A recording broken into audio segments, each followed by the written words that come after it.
నమస్తే సార్. నమస్కారం అమ్మా. సార్ మాకందరి కోసం అయితే మీరు లైఫ్కి సంబంధించిన ఎన్నో వాల్యుబుల్ సజెషన్స్ ఇస్తూ వస్తున్నారు. సో అందులో భాగంగా ఈ వీడియోలో మనం డిస్కస్ చేసేది వచ్చేసి డబ్బు సార్. డబ్బుకి ఉన్నంత ఇంపార్టెన్స్ మనిషి అయితే కనుక దేనికి ఇవ్వలేకపోతున్నారు. అంటే కొంతమందికి వాళ్ళ అవసరాని కోసం తప్పదు, ఆ సిచ్యువేషన్స్ ఉంటాయి.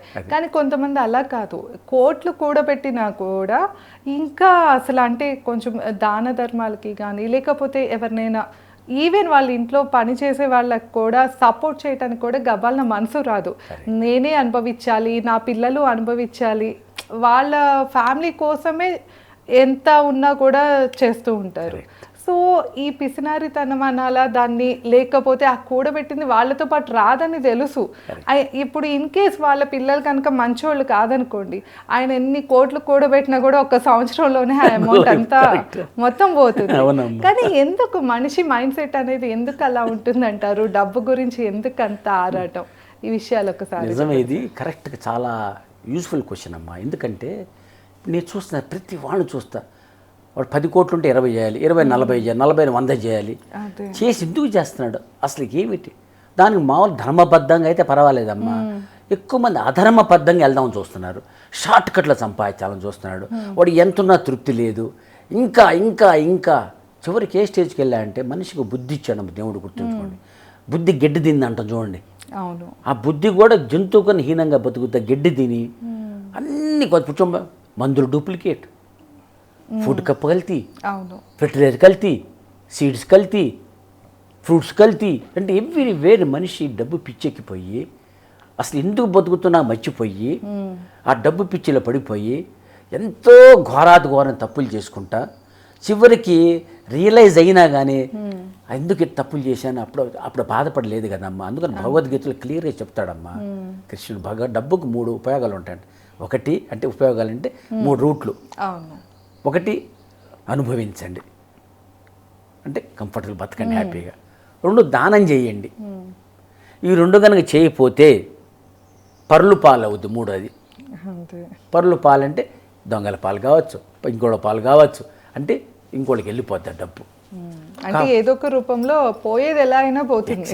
ఎందుకు నీతో ₹1 కూడా రాదు. అవును. కాబట్టి అందుకని మనకి వెనక రోజులు గుర్తుంది చెప్పారు కదమ్మా. దీనికి వచ్చిన కథ చూసి నీకు బాగా ఇంట్రెస్టింగ్ ఉంటుంది. అక్బరు, బీర్బల్ అందరు తెలిసిందే, బీర్బల్ మంత్రి ఉండేవాడు. కానీ అక్బర్ బావమరుదు ఉండేవాడు. ఎప్పుడు బీర్బల్ ప్లేస్ తీసుకుందాం, ఎందుకు బీర్బల్ చాలా గౌరవం అందరిస్తుంటారు, రెస్పెక్ట్ మంత్రి అనగానే అని బాగా ట్రై చేస్తుంటాడు. బీర్బల్కి తెలుస్తుంది, వాడు బావమరుదు బాగా ట్రై, రాణిగారు ప్రెషర్ పెడుతుంటారు అక్బర్ మీద. సో బీర్బల్ రిజైన్ చేస్తాడు, నాకు కొద్దిలే మంత్రి పదవి అని. ఈయన్ని ఇప్పుడు రాణి గారు చెబుతారు కాబట్టి ఈయన మంత్రి చేస్తాడు. సో అక్బర్ అంటాడు, అరే బావా, నీకు 300 బంగారు నాణ్యాలు ఇస్తున్నా, 100 నాణ్యాలు ఇక్కడ సంపాదించాలి, ఖర్చు పెట్టి దాంట్లో మన ఫలితం 100 ఇంకో 100 పరలోకంలో నేను పొందాలి, ఇంకో 100 అక్కడ కాని చోట రావాలి, తిరిగి రావాలి అంటాడు. ఇదేం వీటికి అర్థం కాదు. ఇక్కడ పొందాలంటాడు, కొన్ని పరలోకంలో పొందాడు, కొన్ని అక్కడెక్కడ కాదంటాడు.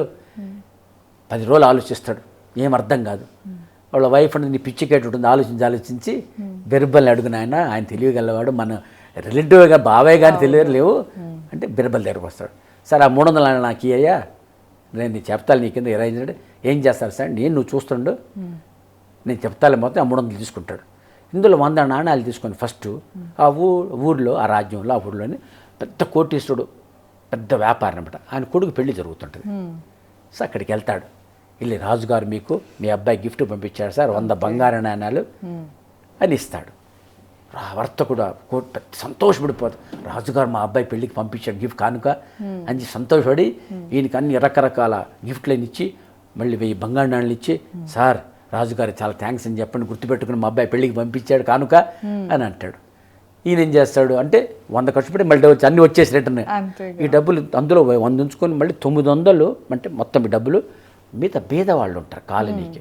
అట్లా రాజుగారు ఇచ్చిన ముందులో ఇంకో 100 బంగారు నాణాలు ఉన్నాయి, అవి కలిపి మొత్తం కలిపి పిల్లలకి తిను బండారాలు, బొమ్మలు, పెద్దవాళ్ళకి మందులు, అన్ని రకరకాల పేదవాళ్ళకి అన్ని ఉపయోగపడే సామాను మొత్తం కొంటాడు. వెళ్ళి ఆ పేద కాలనీకి వెళ్ళి అందరికీ ఇస్తాడు, ధర్మాన్ని చేస్తాడు అనమాట. అంటే మనం చేసే దాన ధర్మాలు పరలోకంలో మనకు కలుస్తాయి. అవును, అంతే కదా, మనం చేసే పాప పుణ్యాలే లెక్కగా Exactly. అది ఏ దేవుడైనా అవనియండి, ఎక్కడైనా అవ్వనియండి, ఫస్ట్ మనం ఇక్కడ చేసే కర్మలు బట్టే గ్యారెంటీ అమ్మా దానికి. మన మంచికి మంచి ఉంటుంది, చెడు చెడు ఉంటుంది. చాలామంది తెలుసుకోరు. మోసం చేసేసి కొంతమంది చూడమ్మా, నాకు 10 లక్షలు వచ్చి 1 లక్ష కొడతా స్వామి దేవుడికి అంటాడు. లక్ష దేవుడు అడిగాడా? మనం కొడతాడు అన్ని చాలా మన పాపం అయిపోయింది. అట్లా ఏం పోదమ్మా, పాప భీతితో ఇస్తారు అంతే. దేవుడు ఎప్పుడు అడగలి. పార్ట్నర్షిప్ నాకు చేయమల్ల దొంగ పని చేసి నా దేవుడు నాకు వాటా ఇస్తావు, వాటా అడిగాడు నిన్న అంటే ఇది అట్టేందంటమ్మా, నువ్వు ఆ పాపం పుణ్యం రెండు అనుభవించాల్సిందే నేను. కానీ దాని నిష్కృతి ఎవడికి లేదు, దేవుడికి కూడా తప్పదు. అట్లా మూడోది ఏం చెప్పాడు, అక్కడక్కడ కాని చోట ఖర్చు పెట్టాలన్నాడు, అక్కడక్కడ ఖర్చు పెట్టాలని పొందాలన్నాడు. సో పెద్ద డ్యాన్స్ ప్రోగ్రామ్ పెట్టి అందులో చాలామంది పేదవాళ్ళని కూడా ఇన్వాల్వ్ చేసేసి వాళ్ళకు అంటే డబ్బులు ఇస్తాడు కదా ప్రోగ్రామ్కి. సో ప్రోగ్రామ్ అందరు ఆనందంగా చూస్తుంటారు. సో ఇక్కడ చాలామంది అనుభవించారు, పేదవాళ్ళకి ఇచ్చాడు కాబట్టి మళ్ళీ అక్కడ పొందుతాడు. సో అక్కడ ఇక్కడ 2 చోట్ల మనకు వస్తానమాట. అప్పుడు అంటాడనమాట అక్బర్, ఎవరు చెప్పాడు బీర్బల్ అని. సార్ నేను చేశాను బావ ఇట్లా అంటాడు. నా దేశం నువ్వేం చేసి ఉండో బీర్బల్ చేశాడు కదా, నా తెలిసి బీర్బల్ పిల్ల అంటాడు. బీర్బల్ అంటాడు అప్పుడు, సార్ ఆయన వచ్చాడు సహాయం చేశాను అంటే, లేదు లేదు బీర్బల్ నువ్వే రామాది, ఆయనకి కావాలంటే వేరే చిన్న పదవి ఇస్తా కానీ అంటే ఎందుకన్నానంటమ్మా, మన దీనికైనా అర్హత కావాలి అందుకోవటానికి.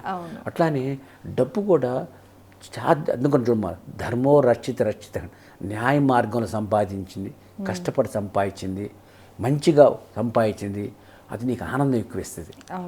ఇప్పుడు షార్ట్ కట్లు ఆలోచించింది, మసాలా కలిపి సంపాదించింది, ఆ టెంపరీ హ్యాపీనెస్, కానీ లాంగ్ టర్మ్ బ్యాడ్ రిపర్కషన్స్ ఉంటాయి. ఇందాన్ని మీరు అన్నారు చూడండి, మీరు ఎంతో నానా గడ్డి తిని గబ్బు పనులు చేసి మూటలు కట్టారు, మీ పిల్లలు మంచివాళ్ళు కాదు, ఒక సంవత్సరం మొత్తం గొల్ల చేస్తాడు.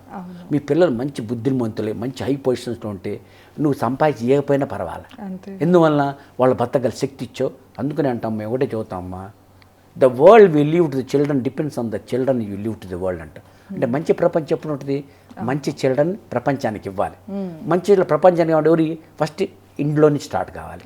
అంటే మనం పాటించే పేరెంట్స్ పిల్లలకి చెప్పాలి, ఆస్తుల కన్నా కెపాసిటీ ఇవ్వాలి 100% అమ్మా. అందుకని నన్ను చూడు, వాల్యుబుల్స్ కన్నా వాల్యూస్ ఇవ్వండి. మంచి సంస్కారాలు అంటే మంచి ఆలోచనలు వస్తే మంచి పనులు చేస్తుంటాడు. మంచి పని డైలీ చేస్తుంటే మంచి అలవాట్లు వస్తాయి. మంచి అలవాట్లు ఉంటే మంచి నడవడిక ఉంటుంది. మంచి నడవడిక ఉంటే మంచి ఎండ్ ఉంటుంది, డెస్టినీ అంటాం. అందుకు స్వామి వివేకానంద ఒక మాట చూడు, you are creator own destiny. So పిల్లలకి మంచి సంస్కారాలు నేర్పండి. డబ్బు కావాలి కాదన్ను, ఒక పార్ట్ అంతే. దాని తర్వాత నేను పాటించి చెప్పాలి, నేనన్నీ చట్ట పనులు చేస్తాను, మా అబ్బాయి హానెస్ట్గా ఉండాలి, నేనన్నీ తాగు వస్తే ఇంటికి మా అబ్బాయి తాగకూడదు. నేను చాలామంది చూస్తుంటాను పేరెంట్స్ని, వాళ్ళు అంటారు నా బాడీ నా ఇష్టం. తప్పది అమ్మ, పిల్లల్ని కంటం కాదు, వాళ్ళు పెంచి ప్రయోజకులు చేసి సొసైటీకి ఉపయోగపడే వాళ్ళు తయారు చేయాలి. మనం just become useful citizen to society, not a liability to society. ఇప్పుడు అందుకని చాలామంది పేరెంట్స్కి డబ్బు పిచ్చిలో పడి డబ్బు అని అసలు ఎందుకు బతుకుతున్నారు, ఎందుకు చేసినా అర్థం కావట్లేదు వాడికి. 100 కోట్లు మనిషి ఆనంద బతికిన జనం 2 కోట్లు 3 కోట్లు చాలు, అంతకన్నా అక్కర్ల మనిషి 4 కోట్లు వేసుకో. ఎందువల్ల డబ్బుకి మితం లేదమ్మా, గుర్తుంచుకో. మనీ ఒకటి, పవర్ అధికారం కూడా అంతే, పిచ్చి అట్టని ప్లెజర్ ఆనందం. ఈ 3 గుర్తుంచుకోండి. ఈ లైన్ మనం గీసుకోవాలి. సో మనీకి కూడా మీరు గీత గీసుకోవాలి. మీరు కనుక మంచి కార్యక్రమాలు దాన ధర్మాలు చేయండి, వచ్చిందంటే ఎంతో కొంత, అట్లని మీరు హ్యాపీగా బతకండి. ఏ 2 చేయకపోతే ఇంకోటి పరులు పాలైపోద్ది. కాబట్టి పిచ్చి పనులు చేసుకోకుండా, అడ్డగోలుగా సంపాదించకుండా మన ఎందుకు వచ్చావు జీవితం గుర్తుంచుకోమ. జీవిత పరమార్థం ఏంటంటే మళ్ళీ జన్మ లేకుండా చేసుకోవటం. అంటే అది ఇంక వేరే టాపిక్లో మాట్లాడదాం. ఎందుకంటే అందుకే డబ్బుని మీరు గీత గీసుకోండి. న్యాయ సంపాదన అని చూడండి, దానికి ఎప్పుడూ ప్రశాంతంగా ఉంటాడు, ఆనందంగా ఉంటాడు. మీరు ఆలోచించుకోండి 1-2 సార్లు, అరే నేను చేసి ఎందుకు చేస్తే మనకు బుద్ధి ఇచ్చాడు దేవుడు. కాబట్టి దాని లైన్లో పెట్టుకోండి. గొప్ప వాళ్ళ లైఫ్ చూడండి. కోటీశ్వరులు డబ్బులు 100 కోట్లు ఎవడు ఆనందంగా బతికి ఎక్కడ తాకలు అల్లేవు. సింపుల్గా మన 4 మంచి ఆలోచిస్తా, దాన ధర్మాలు చేసుకోండి. వెనక లాస్ట్ మాట చెప్పి క్లోజ్ చేస్తానమ్మా. పెద్ద చక్రవర్తులు, మహాచక్రవర్తులు చూడమ్మా, వాళ్ళు రాజ్యాలన్నీ వదిలేసి వానప్రస్థం వెళ్ళి ఆశ్రమంలో ఉంటా కృష్ణారామ అని భగవద్నామ స్మరణ చేసుకుంటా వాళ్ళ జీవితం ధన్యం చేసుకుంటున్నారు. నిజంగా డబ్బులో కనుక అంత ఉంటే వాళ్ళు రాజ్యాలు వదిలిపెట్టిపోతున్నారు. కాబట్టి ఇవన్నీ టెంపరీ. అసలు జన్మరాహిత్యం, భగవంతుడి కృప. కాబట్టి దాన్ని మనం శరణాగతి పొందండి. So if you trust him God then miracles will happen. Please think always నలుగురు మంచి మానవ సేవే మాధవ సేవ అన్నాడు. కాబట్టి వాడు మన నలుగురు మంచి ఆలోచించండి, ఉన్న డబ్బులు ఉపయోగించండి, కార్యక్రమాలు చేయండి, మీరు ఆనందంగా బతకండి. నలుగురు సేవ చేస్తే వాళ్ళు ఆనందంగా బతుకుతారు, మీ జీవితం ధన్యమవుతుంది. ధన్యం కావాలని మీరు మార్గదర్శకులు ఉంటారని, జీవితంలో విలువలతో బతుకుతారని ఆశిస్తున్నాను. Thank you very much. Thank you.